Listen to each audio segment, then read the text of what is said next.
지금 우리가 보고 있는 이 빌립보서는 여러 바울 서신 중에서도 특별히 기쁨의 서신이라고 불립니다. 거의 모든 단락에 기쁨, 기뻐하라 이런 말이 반복이 됩니다. 오늘 보고 있는 3장도 기쁨이라는 말로 둘러싸여 있죠. 3장 1절부터 4장 1절까지가 한 단락인데요. 3장 1절은 나의 형제들아 주 안에서 기뻐하라 라고 시작을 하고요. 4장 1절에서는 나의 사랑하고 사모하는 형제들, 그들을 또 나의 기쁨이요 면류관이라고 부릅니다. 그러면서 이와 같이 주 안에 서라 라고 마무리를 하죠. 그런데 그 사이에 기록된 내용을 보면은 마냥 기쁜 분위기는 아닙니다. 2절을 보세요.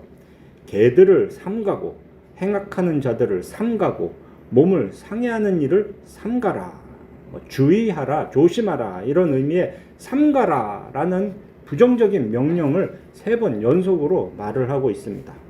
또 뒤에 가서 18절을 보면 그런 자들을 그리스도의 십자가의 원수라고 부르면서 그들의 마침은 멸망이다 이렇게 저주의 말을 하고 있습니다. 기쁨이라는 것이 그런 것 같습니다. 그냥 기뻐합시다 한다고 기뻐지는 게 아니죠. 하나님께서 은혜를 베풀어 주셔야 기쁨을 누릴 수가 있습니다. 그런데 그렇게 하나님의 은혜를 받기 위해서는 주의해야 되는 것이 있죠. 거짓을 몰아내고 진리를 따라야 합니다. 오늘 본문을 보면 바울은 우리에게 바로 그 진리가 무엇인가를 말해주고 있습니다. 8절에서 내 주 그리스도 예수를 아는 지식이 가장 고상하다 이렇게 말을 하죠.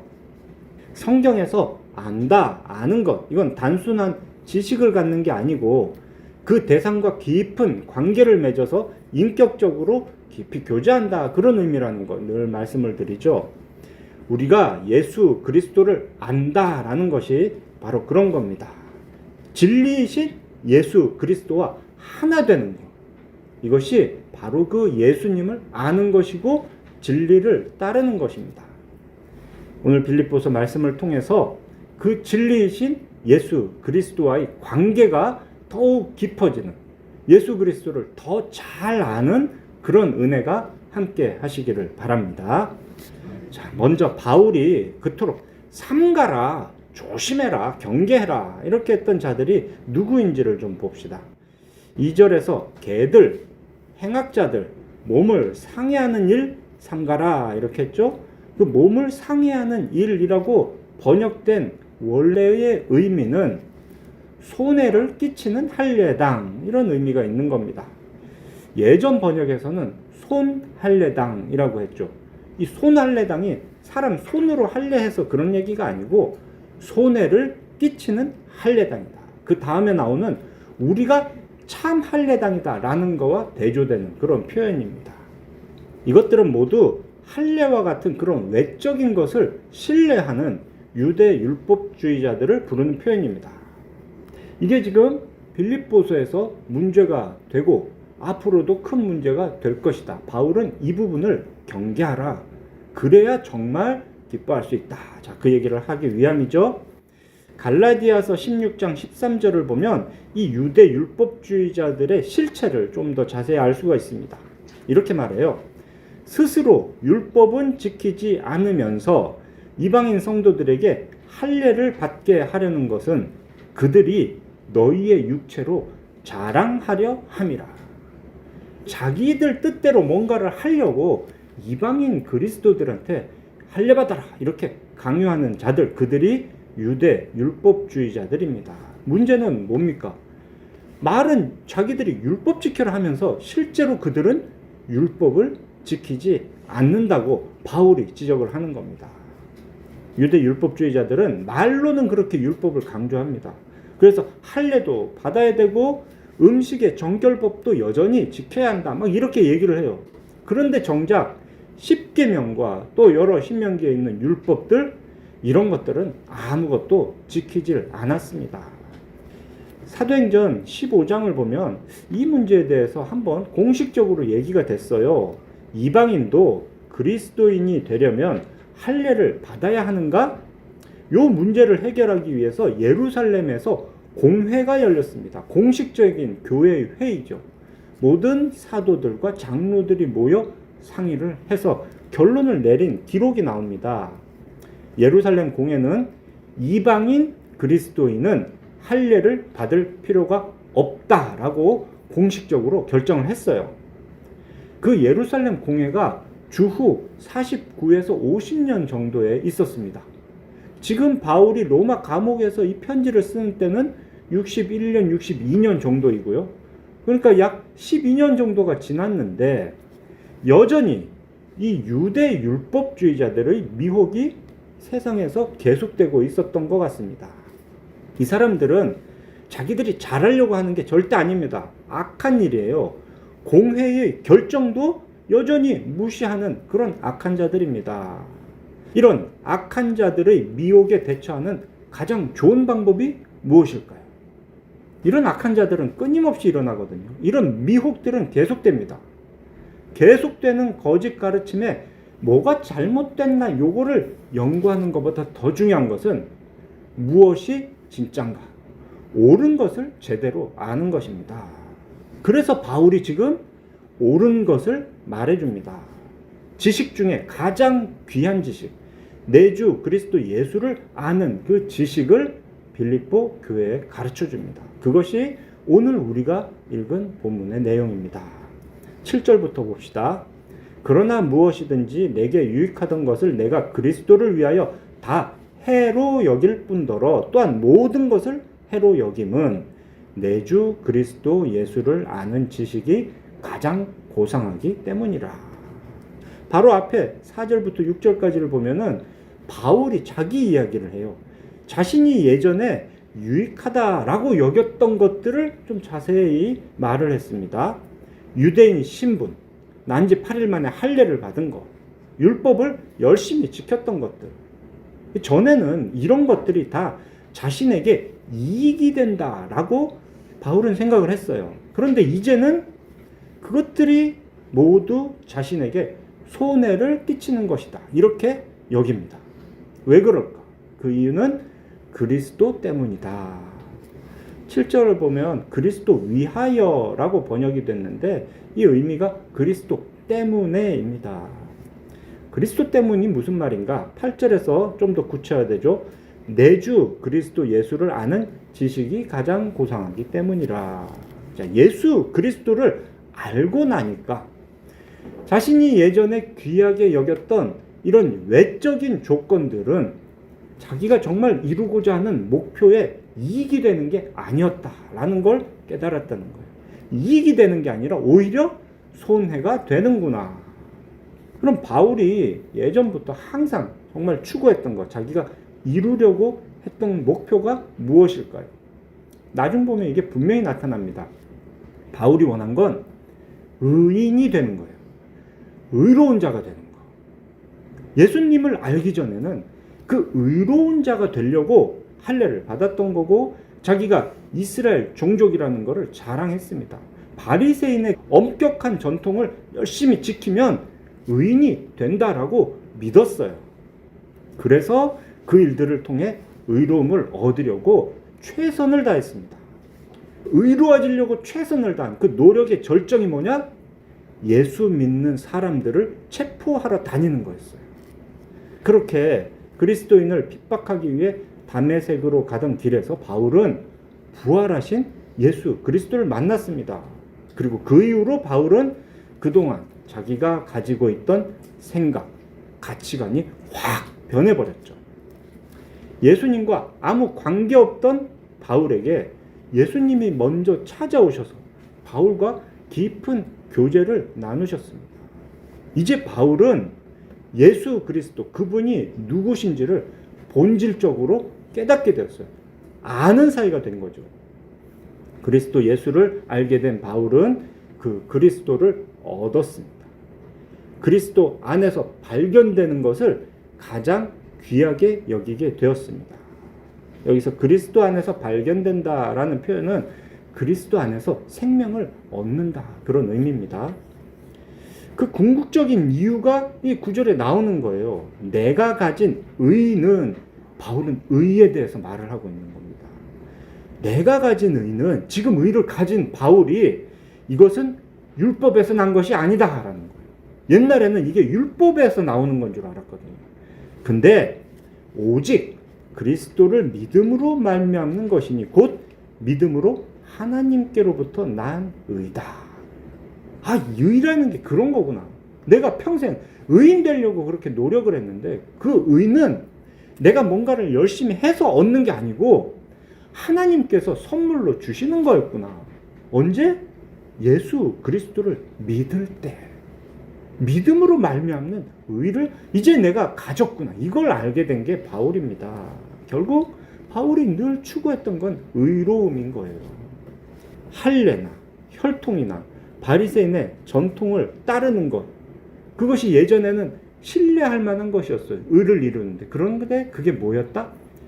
육체를 신뢰하는 일이구나. 이걸 깨달았습니다. 달리 말하면 율법에서 난 의, 율법을 지켜 행함으로 얻게 되는 의, 그것은 육체를 위한 것이다. 세상의 다른 종교들이 다 그걸 추구합니다.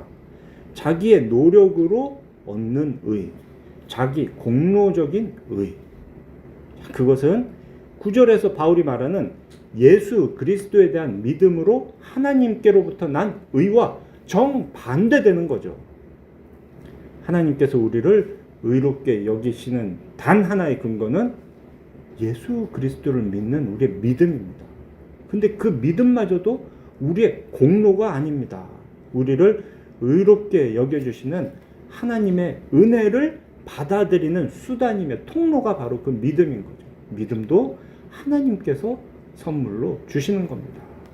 그런데 예전에는 육체의 것을 신뢰를 해가지고 뭘 내가 이루어보겠다고, 의를 얻어보겠다고 그렇게 노력했던 것, 그것이 이제 다 해가 되는구나. 10절과 11절에서 바울은 모든 것을 잃어버리고 배설물로 여겼다라고 말을 하죠.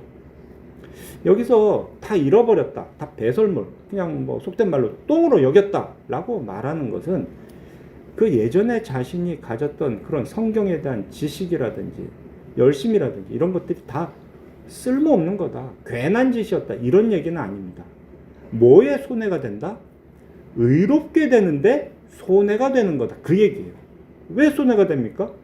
하나님을 의지하지 않고 자신을 의지하게 만드는 게 바로 그것이었으니까. 그러니까 구원받는데, 의롭게 되는데 손해가 된다는 거예요. 그럼 이게 다 쓸모없는 일이냐? 그건 아닙니다. 사도행전을 보면 바울은 자신의 그 성경 지식을 잘 활용합니다. 또 자신의 그 유대 족속, 유대 말을 하는 것, 그것도 복음 전하는데 유용하게 사용이 됩니다. 특별히 로마 시민권, 이것도 복음을 전하는데 아주 유용하게 사용됩니다. 로마 시민권을 그냥 쓰레기라고 여기지 않았어요.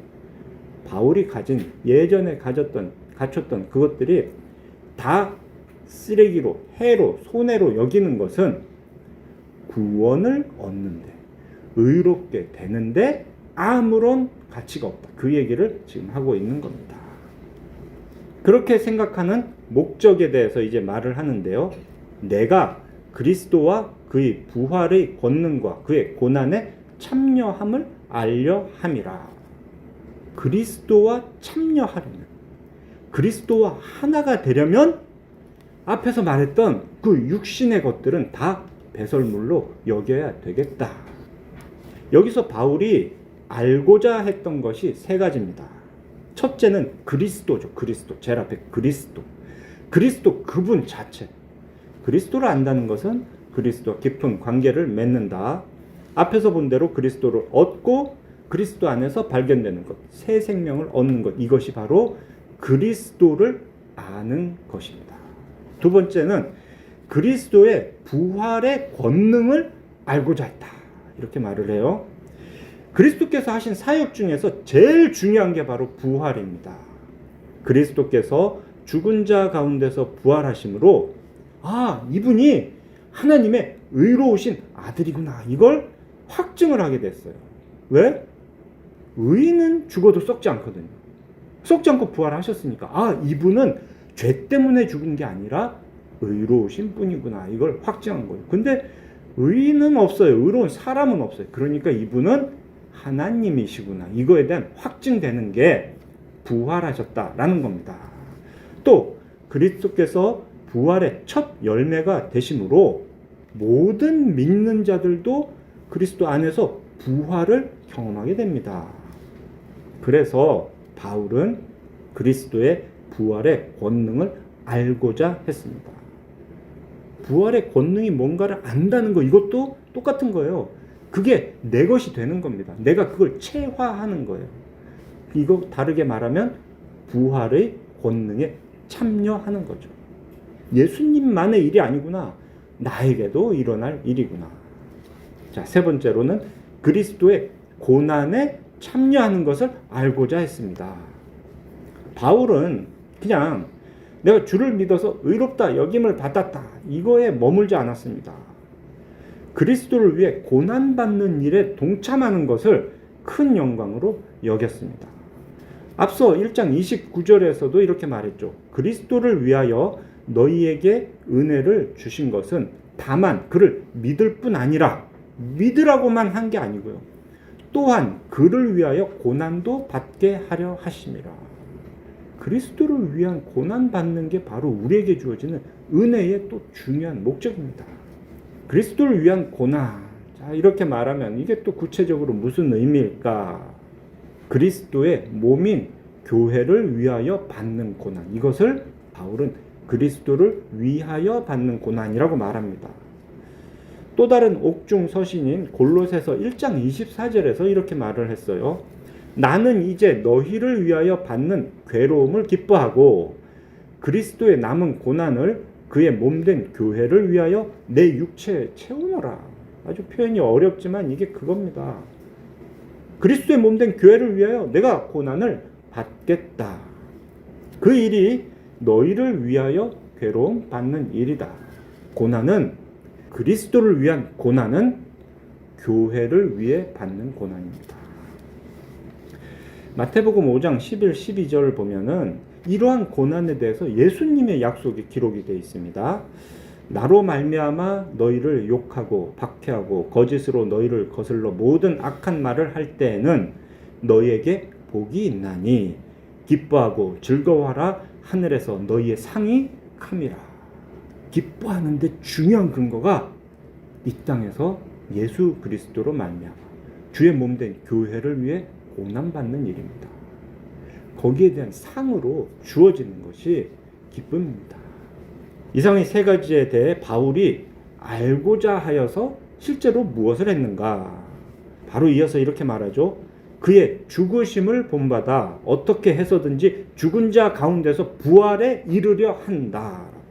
예수님과 하나 되기를 위해서 항상 힘썼던 그 바울이 궁극적으로 원한 것, 그리스도와 영원히 함께 있는 것, 그것을 무엇을 통해서 이룰 수가 있느냐? 바로 부활을 통해서 이룰 수가 있습니다. 왜냐? 지금 그 함께하고자 하는 그리스도가 어디에 계십니까? 부활하고 승천하셔서 하늘에 계십니다. 하나님 우편에 앉으셔서 우리를 위하여 늘 중보하고 계세요. 예수님이 거기 계시니까 예수님과 하나가 되고 싶으면, 그리스도와 참여하고 싶다면 예수님 계신 그곳으로 바울도 가야 돼요. 그게 부활입니다. 부활.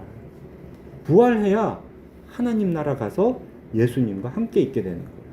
근데 부활하려면 뭘 먼저 해야 되죠? 죽어야 됩니다. 죽어야 부활을 해요. 근데 기왕 죽는 거 예수님의 고난에 참여해서 상 받으며 죽으면 참 좋겠죠. 그래서 바울은 교회를 위해 고난받은 것을 기뻐하는 겁니다. 주를 위해 고난받다가 죽고 부활하면 천국에서 예수님과 영원히 함께 할 수 있습니다. 바울은 그처럼 그리스도와 하나 되기를 갈망했습니다. 그리스도께 참여하는 것을 간절히 원했습니다. 그렇게 죽고 부활하여 예수님께 가는 것을 갈망했던 바울의 이 땅에서의 삶은 어땠는가? 바울은 이제 자신이 사는 태도, 삶의 태도를 이렇게 말합니다. 나는 뭔가를 잡으려고 막 달려간다. 쫓아간다. 12절. 오직 내가 그리스도 예수께 잡힌 바 된 그것을 잡으려고 달려가노라. 13절과 14절. 앞에 있는 것을 잡으려고. 표대를 향하여 그리스도 예수 안에서 하나님의 위에서 부르신 부름의 상을 위하여 달려가노라. 앞에와 뒤에 핵심만 보면 잡으려고 달려가노라. 12절에서 잡으려고 달려가노라. 이 두 번 반복을 하고 있어요. 달려간다, 잡으려고 달려간다는 건 추격하는 겁니다. 사냥감을 쫓아가는 거예요. 어떻게든 잡으려고 막 쫓아가는 거. 그걸 달려간다라고 하는데요. 그렇게 바울이 잡으려고 쫓아간 대상이 무엇이냐? 12절에 좀 어렵게 표현된 게 있죠. 그리스도 예수께 잡힌 바 된 그거. 이게 참 해석하기가 까다롭습니다.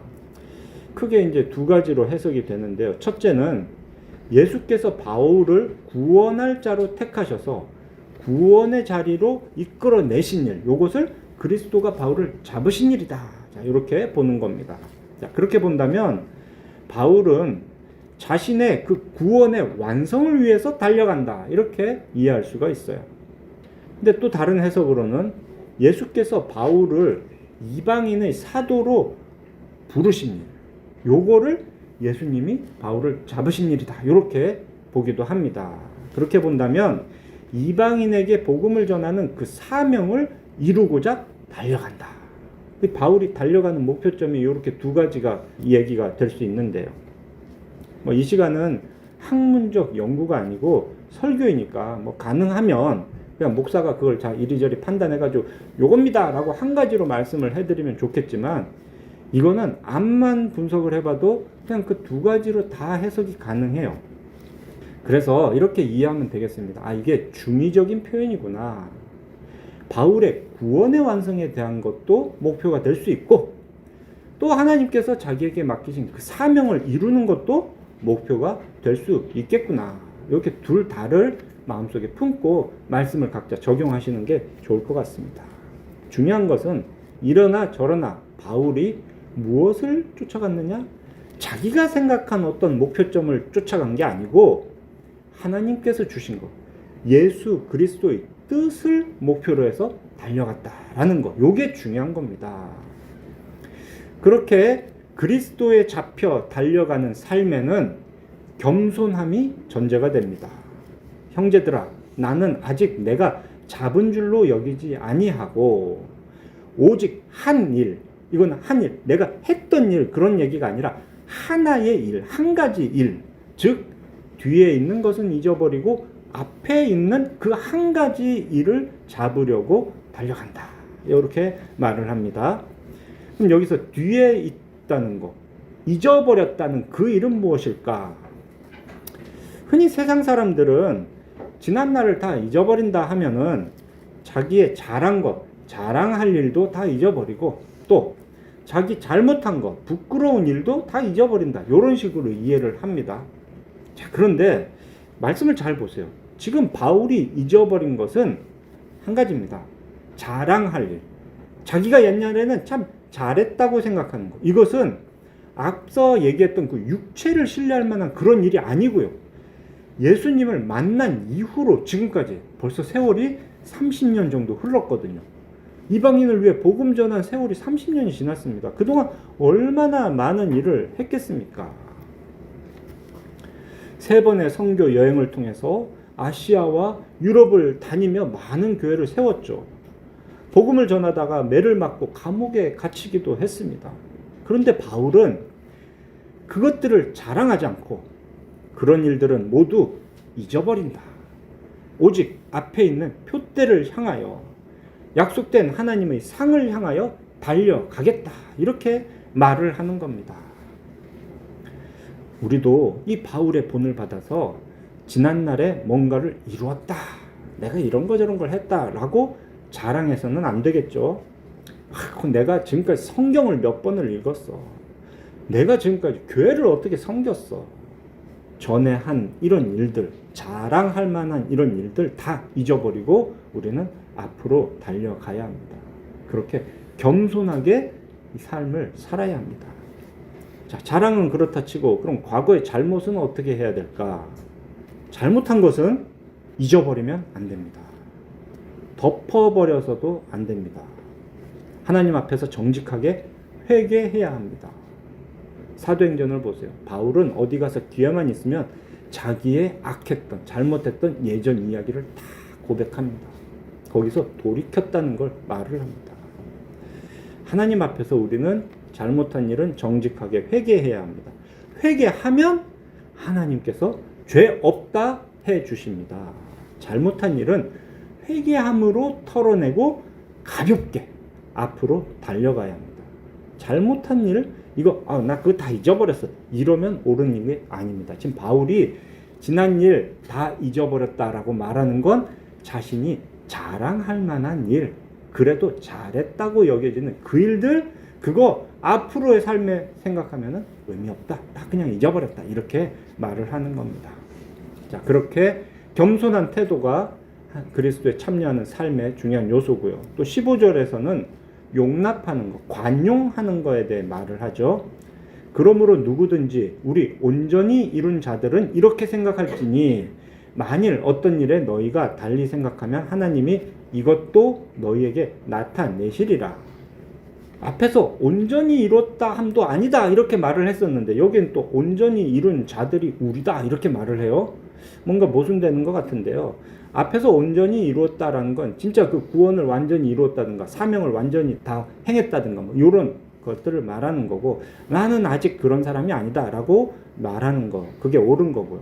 지금 여기서 우리 온전히 이룬 자들이라고 말하는 것은 그처럼 거룩함을 완성했다 이런 얘기가 아닙니다.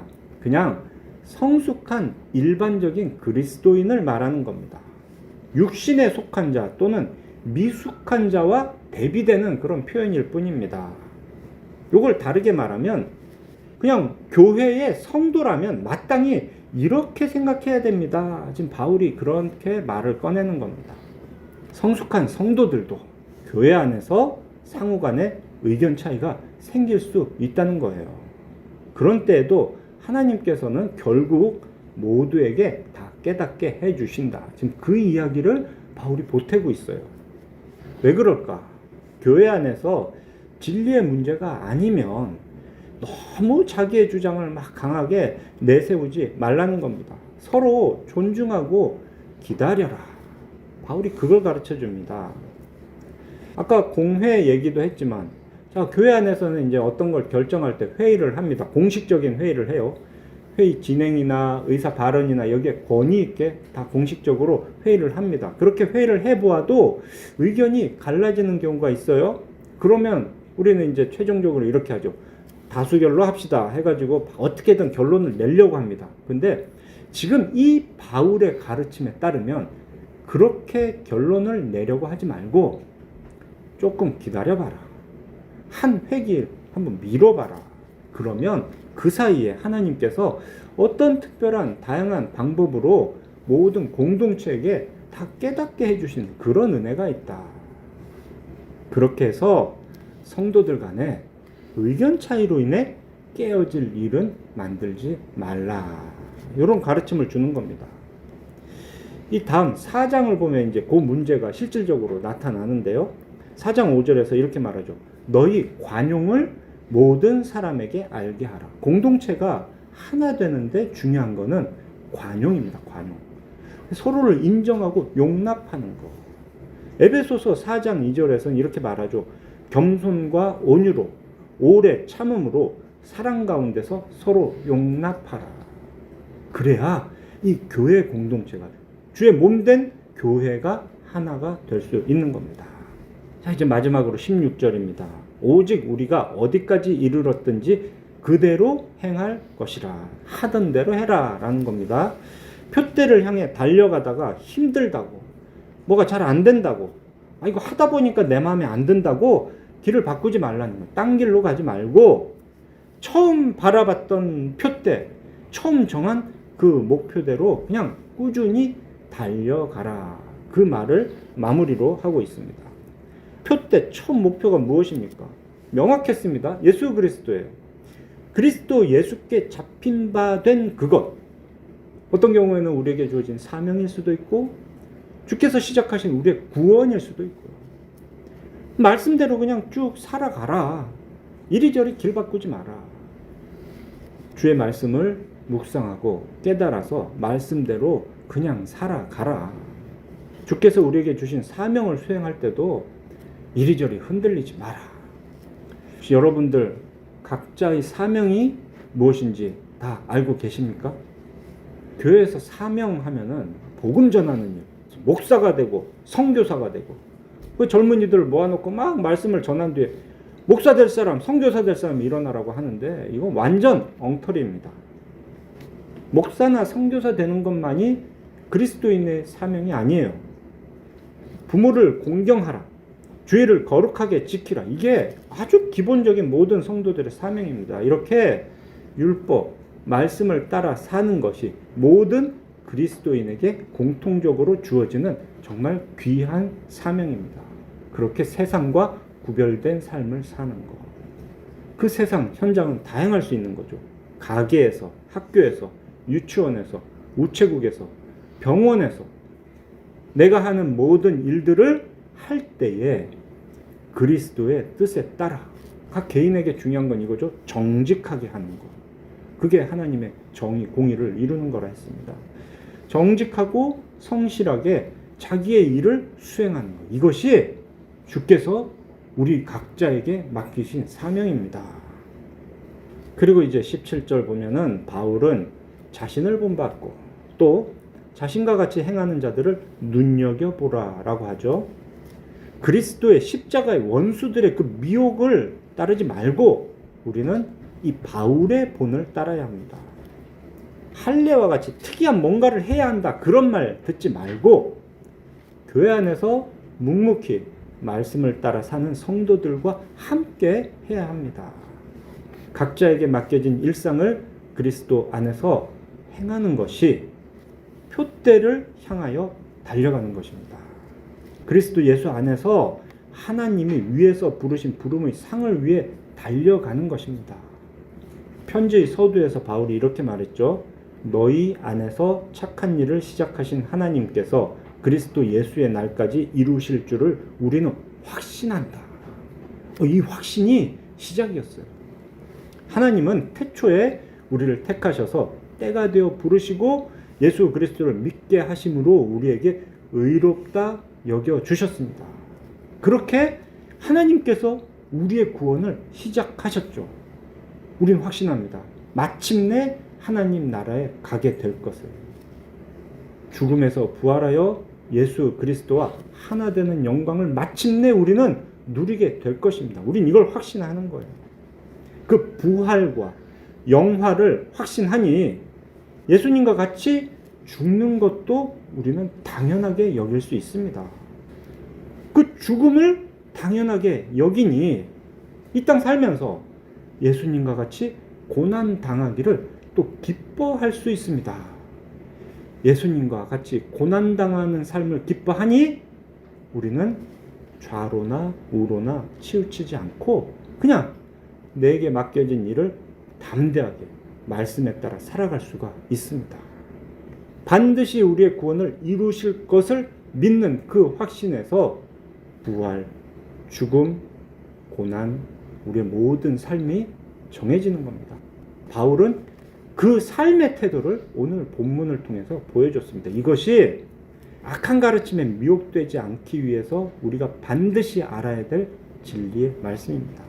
사랑하는 필그림교회 성도 여러분, 요한복음 17장 3절에서 영생은 곧 유일하신 하나님과 그가 보내신 자 예수 그리스도를 아는 것이니라, 이렇게 말씀하셨어요. 진리이신 예수 그리스도와 하나 되기를 갈망하시기 바랍니다. 바울처럼 그리스도의 부활과 영광에 참여하기를 소망하여 이 땅에서 고난과 죽음에도 참여하시기 바랍니다. 바울처럼 오늘을 내 삶의 영역에서 말씀대로 살기 위해 최선을 다하는 것, 이것이 그리스도의 고난에 참여하는 거예요. 다른 게 없습니다. 말씀에 따라 그냥 살다가 죽는 것이 그리스도의 죽음에 참여하는 것입니다. 그렇게 주의 몸된 교회 안에서 겸손하게 서로를 용납하며 말씀을 따라 삶으로 우리 모든 공동체가 함께 그리스도에 참여하는, 예수와 하나 되는 그런 은혜를 누리시기를 삼위일체 하나님의 이름으로 축원합니다. 아멘.